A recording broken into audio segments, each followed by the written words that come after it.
Class 11th आगे continue करेंगे। आज हम पढ़ेंगे एक्सेलेरेशन ड्यू टू ग्रेविटी। तो सबसे पहले आपको एक डिफरेंस जो क्लियर होना चाहिए कि ग्रेविटेशनल फोर्स क्या होती है और ग्रेविटी क्या होती है। तो ग्रेविटेशनल फोर्स हो किन्हीं भी दो ऑब्जेक्ट के बीच में हो सकती हैं। वो जैसे कोई आपके पास ग्राउंड में कोई दो पत्थर पड़े हुए हैं या फिर एक टेबल है या कोई भी ऑब्जेक्ट जो है, each and every object in this universe attract and another object with a force, और वो जो फोर्स होती है वो ग्रेविटेशनल फोर्स होती है। बट जब ग्रेविटी की बात करते हैं तो ग्रेविटी के केस में जो है थोड़ा सा डिफरेंस आ जाता है। उसमें क्या होगा, एक ऑब्जेक्ट तो छोटा रहेगा जैसे कोई पत्थर वगैरह हो गया, बट जो दूसरा ऑब्जेक्ट है वो बहुत बड़ा ऑब्जेक्ट होगा, यानी कि आपके पास कोई प्लेनेट हो सकता है या फिर सन हो सकता है। तो ऐसी सिचुएशन में जो फोर्स ऑफ अट्रैक्शन होती है, जो बड़ा ऑब्जेक्ट दूसरे ऑब्जेक्ट को अपनी तरफ खींचता है, उस फोर्स को हम बोलते हैं ग्रेविटी। तो यहाँ पर हम डेफिनेशन की बात करते हैं, the force of attraction exert by the earth. तो यहाँ पर अर्थ लिखा हुआ है, तो ग्रेविटी अर्थ की भी हो सकती है, अर्थ के अलावा किसी दूसरे प्लेनेट की भी हो सकती है। By earth on the body is called gravitational pull or gravity. तो अर्थ जिस फोर्स के साथ दूसरे ऑब्जेक्ट को अपनी तरफ खींचती है, उस फोर्स को हम बोलते हैं ग्रेविटेशनल पुल या फिर ग्रेविटी। अब यहाँ पर एक टर्म हम कॉमनली यूज करते हैं, अपनी लोअर क्लासेस में की होंगी हमने, स्मॉल जी। तो small g is not gravity, small g is acceleration due to gravity. तो क्या चीज आएगी यहाँ पर, the acceleration produced in the motion of the body due to the effect of gravity. तो ग्रेविटी की वजह से जो फोर्स लग रही है, और आपको पता है अगर फोर्स को मास से डिवाइड कर दिया जाए तो एक्सेलरेशन आ जाती है न्यूटन सेकंड लॉ के अकॉर्डिंगली।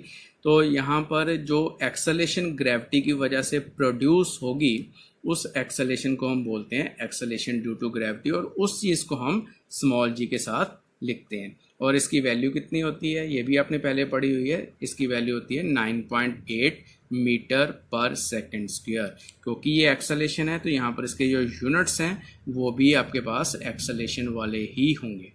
इसके बाद नेक्स्ट हम बात करेंगे expression for acceleration due to gravity. तो इसकी अगर हम स्मॉल जी की एक्सप्रेशन बनाना चाहते हैं तो किस तरह से बनेगी। अब from the Newton law of gravitation हमने ये पढ़ा था, एफ किसके बराबर होता है, G ओवर आर स्क्वायर। और एक और रिलेशन फोर्स किसके बराबर होती है, मास इनटू एक्सेलरेशन। यहाँ पर जी से डिनोट करें क्योंकि एक्सेलरेशन ड्यू टू ग्रेविटी है। तो इन दोनों को इक्वेट कर देंगे, एम स्मॉल एम से स्मॉल एम कट जाएगा, तो आपके पास एक्सेलरेशन ड्यू टू ग्रेविटी किसके बराबर आ जाएगी, capital G capital M over R square. Capital G क्या चीज़ है, universal gravitational constant. Capital M is the mass of earth and R is the radius of earth. अगर इन सारी वैल्यूज़ को हम पुट कर देते हैं, इस यहाँ पर जो है न्यूमेरिकल में ये वैल्यूज़ पुट की हुई हैं, तो ऐसी सिचुएशन में आपके पास जो वैल्यू आएगी एक्सेलरेशन ड्यू टू ग्रेविटी की, वो किसके बराबर आएगी, 9.8 मीटर पर सेकंड स्क्वायर। तो यहाँ पर क्या किया हुआ है, इस न्यूमेरिकल में आर की वैल्यू 6380 किलोमीटर्स ली हुई है। जी कैपिटल जी की वैल्यू है 6.66 इंटू 10⁻11 ये वैल्यू लिखी हुई है। डेंसिटी ऑफ द अर्थ लिया हुआ है। तो यहाँ से आप जो एम की वैल्यू है, M mass of the earth, वो किसके बराबर होएगा, 4/3 पाई आर क्यूब, जो कि वॉल्यूम ऑफ द अर्थ हो जाएगा, और उसको डेंसिटी से मल्टीप्लाई किया है। तो ये सारी वैल्यूज़ यहाँ पर पुट करके आपके पास फाइनल वैल्यू आएगी 9.79 मीटर पर सेकंड स्क्वायर। तो एक्सेलरेशन की वैल्यू थोड़ी सी सरफेस के ऊपर स्लाइटली 9.8 से कम या ज़्यादा हो सकती है ऑन द जो जोग्राफिकल कंडीशंस जो हैं। कोई हाइट पे होगा कोई ऑब्जेक्ट, कोई जैसे पहाड़ों की बात करें तो वहाँ पर हाइट ज़्यादा होती है, या फिर सी लेवल के ऊपर वैल्यू डिफरेंट आएगी। बट जो 9.8 वैल्यू है ये एवरेज वैल्यू है। जितने भी हमारे सरफेस के ऊपर अलग अलग जगह पर जो एक्सेलरेशन ड्यू टू ग्रेविटी की वैल्यू नोट की है, जो उसकी एवरेज वैल्यू जो बनती है, डेट इज़ 9.8 मीटर पर सेकंड स्क्वायर। नेक्स्ट इसके बाद हम बात करेंगे kinetic equations, kinematics equation of motion under gravity. तो ये तीन इक्वेशंस बेटा हमने पहले भी पढ़ी थी।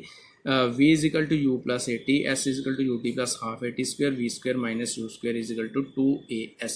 तो अगर मोशन ग्रेविटी की वजह से होती है तो आपके पास एक्सेलेरेशन की वैल्यू जो है वो चेंज होके जी बन जाएगी। तो यहाँ पर एक ही जगह जी लिखा हुआ है सभी इक्वेशंस में, इक्वेशन सेम ही है।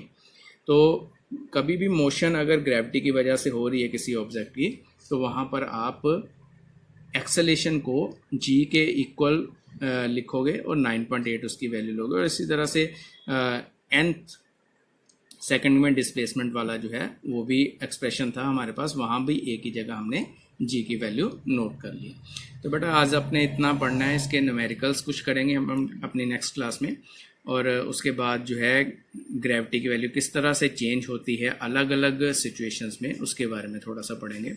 तो अभी फिर इतना ही पढ़ो आप, और इसको अपनी कॉपीज़ के ऊपर नोट भी करना है और लर्न भी करना है।